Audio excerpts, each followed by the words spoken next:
So how'd everything go with Emma at drop-off? She seemed pretty happy that it was only half a day. And I told her we could do something fun after school. Great.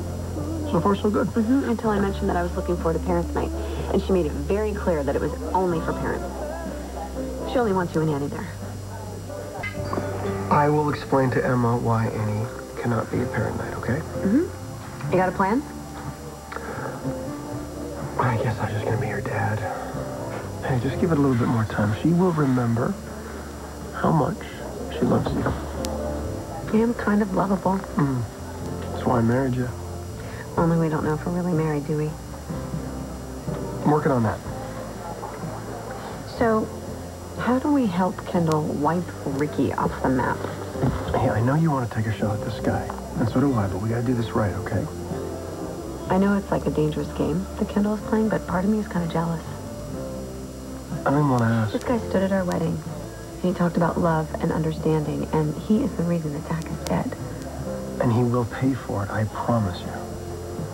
As long as I get to look him in the eye and kick him where it counts. Okay, well, I will do everything I can to make that happen, I promise. Got something?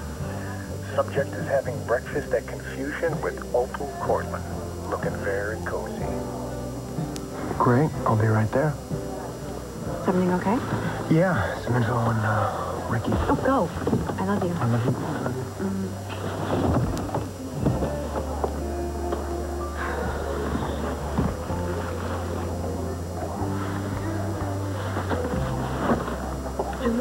My wallet's gone. Hello?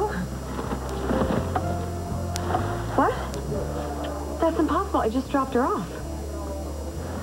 Well, look for her again and call me right back. I'm on my way. Greenlee's on her way. When she gets here. Why did you have to call her? She was worried. Your school called her when they couldn't get in touch with your dad. Are you gonna yell at me like she always does? I'm not gonna yell. But you have to tell Greenlee what you did and why.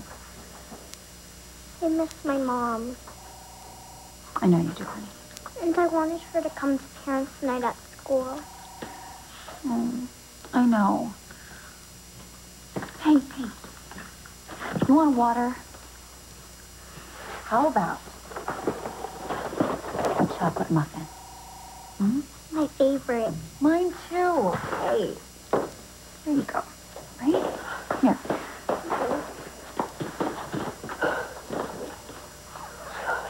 I took your wallet to take a taxi to go see my mom. You called a cab? Fortunately, the cab driver knew that something was up and got my number from Emma. Okay. All right, we're going to talk about this in a minute, but first I'd like to talk to Madison. Would you please wait for me in the lounge?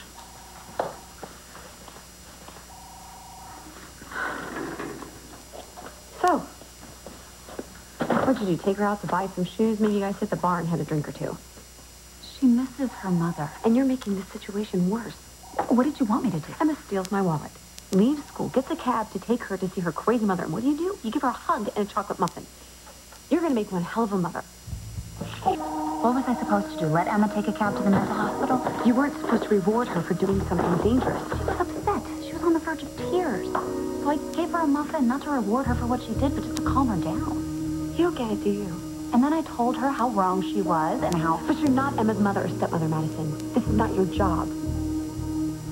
I don't think children can have too many people in their lives who love them, who care about them. That's not what this is about, and you know it.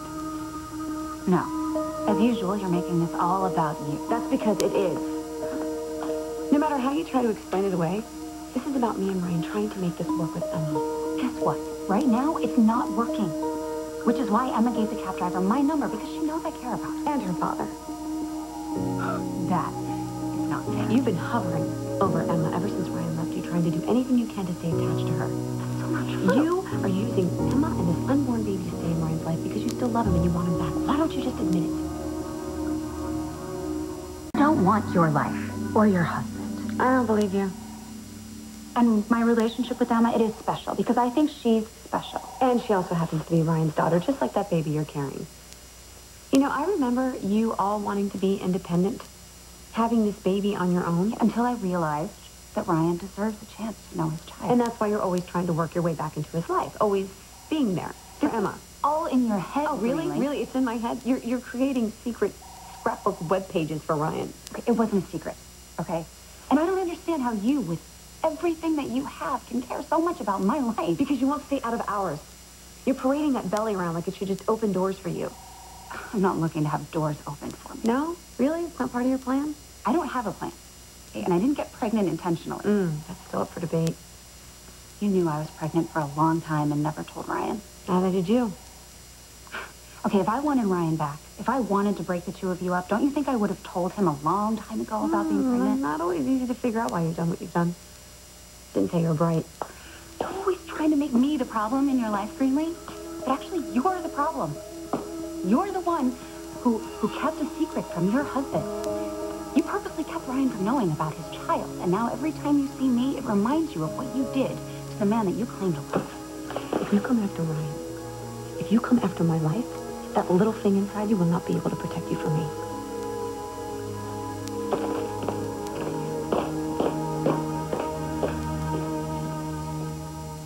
You know, I know that you and I don't always get along, but in a lot of ways, we're kind of alike. Yeah, you told me we're both brats. When you and I are both scared, or hurt, or angry, sometimes we do things that we haven't really thought through. And then we get into trouble for it. So you're gonna get me in trouble now? I know how much you miss your mom and how much you want to be with her. I miss my mom too growing up. We were separated so many times and I was hurt and I was lonely, so I do understand how you feel. And sometimes we think lying is the easy way out. But pretending that things are okay doesn't help anyone. In the end, it makes people not trust you, and that can be worse than you think. But I want to see my mommy. I know. You will. I promise you that when she's better, your dad and I will take you to see her. But in the meantime, when you're missing her, talk to us about it. Trust us to help you. My mommy told me not to trust you because you do a lot of bad things. You lie all the time. Daddy should have never married you. So glad you're here. I called you to tell you that. Wow. That was because... That was because we finally got that bastard Ricky on the ropes. What happened? The minister that he took over for happened to die suddenly. Did Ricky kill him? Oh, maybe. Along with Zach, along with the woman found in Griffin's bed, along with who knows who else. He needs to be locked up. He will be. He will be. But in the meantime, I don't want us to look back on our wedding, and I don't want us to think about the guy that married us, so... I want to do over. What are you doing? You know, we have lived through such crazy times. And we're so lucky to have each other. You're the love of my life. You're my safe haven. And I know you always have my back. You'll always be in my corner. So will you do me the honor of marrying me again? You purposely kept Ryan from knowing about his child. Mommy told me not to trust you because you do a lot of bad things. You lie all the time. Daddy should have never married you.